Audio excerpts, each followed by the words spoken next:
आताच्या घडीची सर्वात मोठी बातमी, उद्धवजींचं सरकार होतं तेव्हा एक शक्ती कायदा आपण आणला होता. तो पासही महाराष्ट्र सरकारने एक मताने केला होता. तो दिल्लीला पाठवला, पण दिल्लीला तो भारत सरकारने चर्चेलाही आणलेला नाही. त्यामुळे दुर्दैव आहे. माझी हात जोडून भारत सरकार आणि महाराष्ट्र सरकारला विनंती आहे की महिला सुरक्षिततेबद्दल याच्याबद्दल प्राधान्य, नागरिकांची सुरक्षितता हा मूलभूत अधिकार आहे. त्यातून या चिमुकलीवर जे झालेलं आहे, 3-4 महत्त्वाच्या गोष्टी मी मागेही माननीय मुख्यमंत्र्यांना अतिशय विनम्रपणे विनंती करते. राजकारण होत राहिलो, राजकारण करायची ही वेळही नाही. मी हात जोडून महाराष्ट्राच्या माननीय मुख्यमंत्र्यांना विनम्र विनंती करते की आमच्या नसरापूरला इथे एक पोलीस चौकी आहे. त्या पोलीस चौकीमध्ये पोलीस यंत्रणा अपेक्षित अशी नाही. त्याच्यानंतर पेट्रोलिंग सातत्याने आम्ही म्हणतोय महिला पोलिसांचं पेट्रोलिंग वाढवा. महाराष्ट्रामध्ये जे महिला सुरक्षितता किंवा महिला न्याय देण्यासाठी जी यंत्रणा होती त्याला आज अध्यक्ष नाही. आणि मग न्याय मागण्यासाठी जायचं कुठे? पण ही बाजू असतानाही मी माननीय पोलीस यंत्रणेचे, माननीय मुख्यमंत्री, माननीय SP पुणे जिल्ह्याचे यांचे मनपूर्वक आभारी मी मानते की एक गोष्ट त्यांनी केली, ही मान्य केली पाहिजे आपण, की काल हे झाल्यापासून तातडीने अटक झाली आणि पोलीस यंत्रणेने साथ दिली आहे नागरिकांना. पण ह्याच्यात आम्ही समाधानी नाही. याचं कारण असं, ज्या क्रूर पद्धतीने ही हत्या झाली आहे, ही घटना कुठेही होता कामा नये. आणि महत्त्वाचा प्रश्न आहे की हा या माणसाच्या नराधामाचा 3रा गुन्हा होता. मग जर 3रा गुन्हा आहे तर पहिल्या गुन्ह्यामध्ये त्याला बेल कशी मिळाली? दुसऱ्या कृती, गलिच्छ कृती केल्यावर बेल कशी मिळाली? आमची लेक एवढी गोड चिमुरडी, आमची लाडकी, तिची हत्या होईस्तोवर थांबला होता का महाराष्ट्राचं सरकार? काल पोलिसांनी अतिशय यंत्रणा लावली, पण हीच यंत्रणा जर पहिल्याच गुन्ह्यानंतर या नराधामाला फाशी मिळाली असती तर पुढच्या 2 महाराष्ट्राच्या लेखी वाचल्या नसत्या का? त्यामुळे मला महाराष्ट्र सरकारला हात जोडून विनंती करायची आहे की आम्हाला फास्ट ट्रॅक कोर्ट हवा आहे आणि ह्या नराधामाला तातडीने फाशीची शिक्षा ही झालीच पाहिजे. आणि महाराष्ट्राने प्राधान्य सुरू करा आणि देशाला दाखवा की जर महाराष्ट्रात कुठल्याही महिलेशी किंवा कुठल्याही नागरिकाशी अशी गलिच्छ कृती कोणी केली तर त्याला तातडीने फाशीची शिक्षा हे राज्य देईल. हा एक मेसेज हे अपेक्षित आहे आम्हाला महाराष्ट्राच्या सरकारकडून. फास्ट ट्रॅक कोर्टाचं तुम्ही म्हणताय, पण पुण्यातलं जे शिवाजीनगर कोर्ट आहे तिथे फास्ट ट्रॅकच्या जे केसेस आहेत ते चालवण्यासाठी स्पेशल कोर्टच नाही आहे, साध्या कोर्टात ते चालवलं जातं, त्यामुळे विलंब होत आहे. मग फास्ट ट्रॅकचा आदेश देऊन, आश्वासन देऊन उपयोग काय?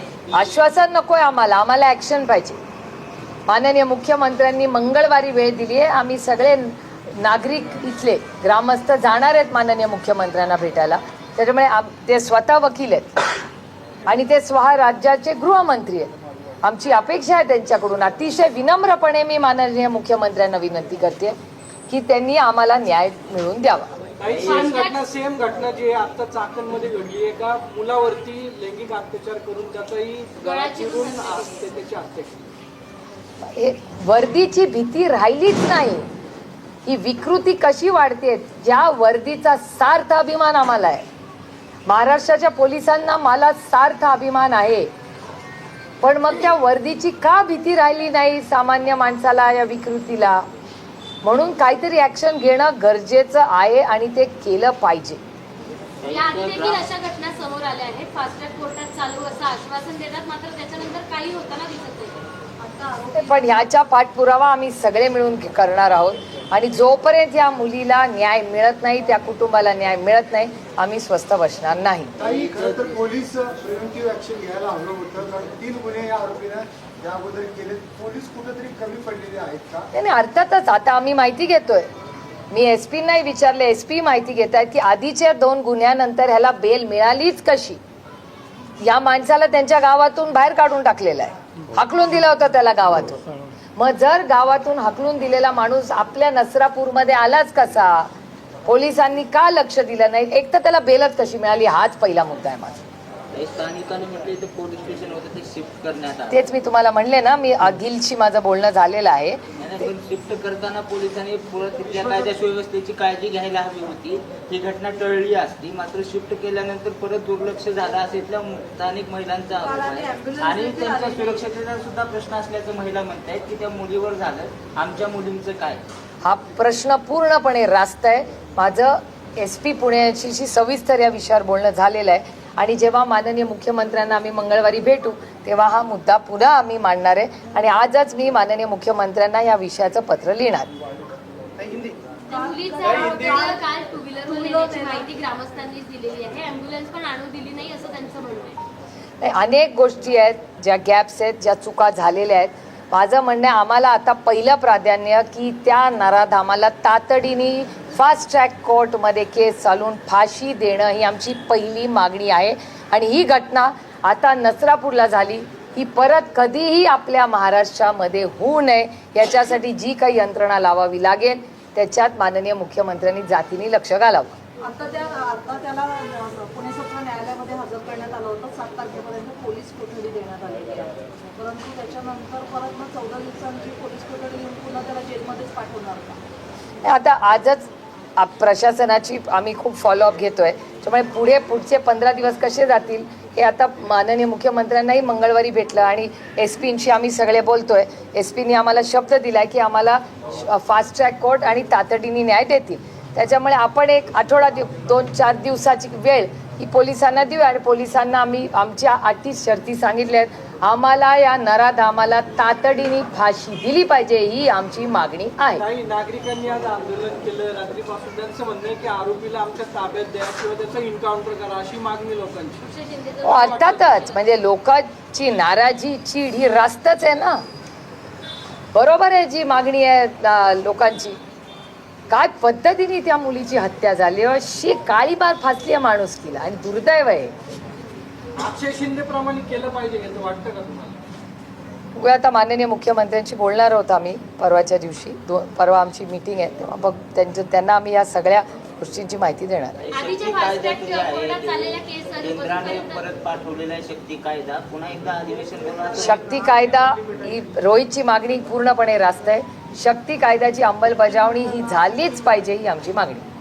फास्ट ट्रॅक कोर्टात चाललेल्या केसेसचा निकाल अजूनही आला नाही, ही तरी निकाली पडेल का असं वाटतं? याचा फॉलोअप आम्ही सगळे मिळून एकत्र मिळून करणार आहोत आणि या चिमुकलीला न्याय दिल्याशिवाय आम्ही स्वस्थ बसणार नाही.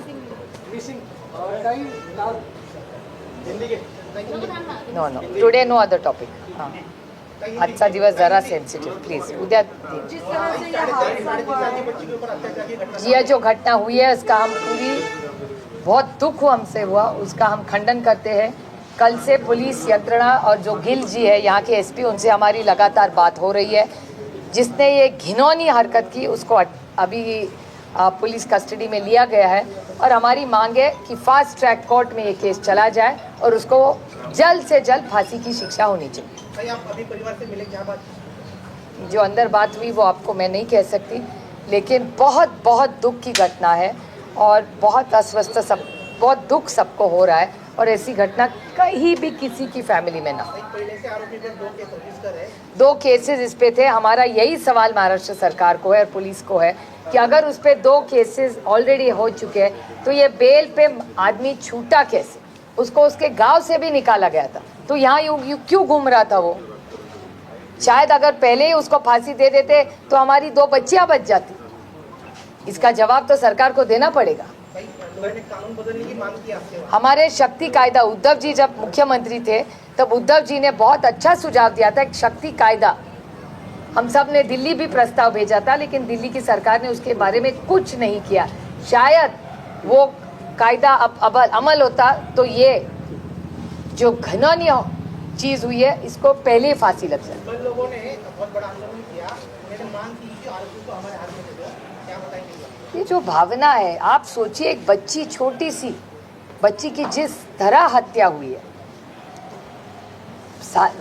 देखिए आपने इमोशंस भी समझने चाहिए ना. जिस तरह से एक गंदी घिनौनी चीज़ हुई है तो मतलब आप सोचिए, लोगों में मन में गुस्सा है, दुख है, रो रहा है पूरा नसरापुर कब से।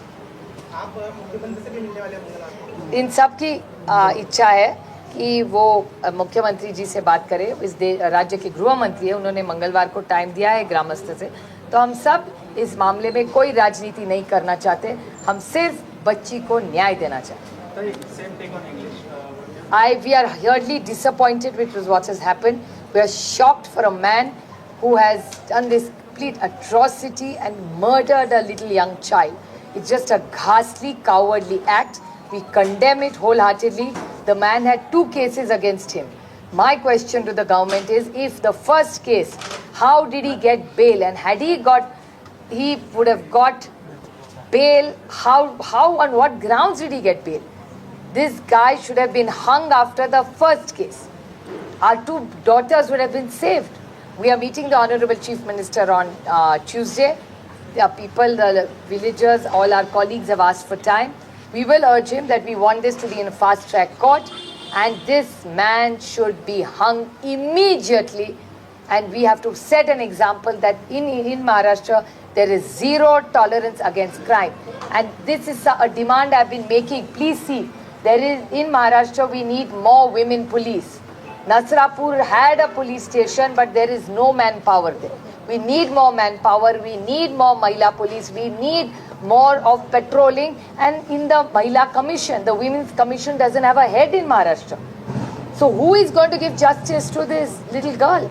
There is a system in place, but if there is nobody to head the place, I urge the Honorable Chief Minister to take a decision on this. इतनी बड़ी घटना हुई है, महिला आयोग के अध्यक्ष भी नहीं है। यही तो मैं कह रही हूँ, जिससे मिहिर सुमित तो बोल देना। No, this is, of course, it's the system. The system has collapsed. आपने देखा होगा महिला आयोग को, मैंने 3 मांगे 2 हफ्ते पहले माननीय मुख्यमंत्री जी की हुई। पुलिस पेट्रोलिंग बढ़ाई है, महिला पुलिस महाराष्ट्र में बढ़ाई है, और जो महिला का कमीशन है इसमें आज अध्यक्ष नहीं है। तो जिसके लिए महिला कमीशन किसके लिए कि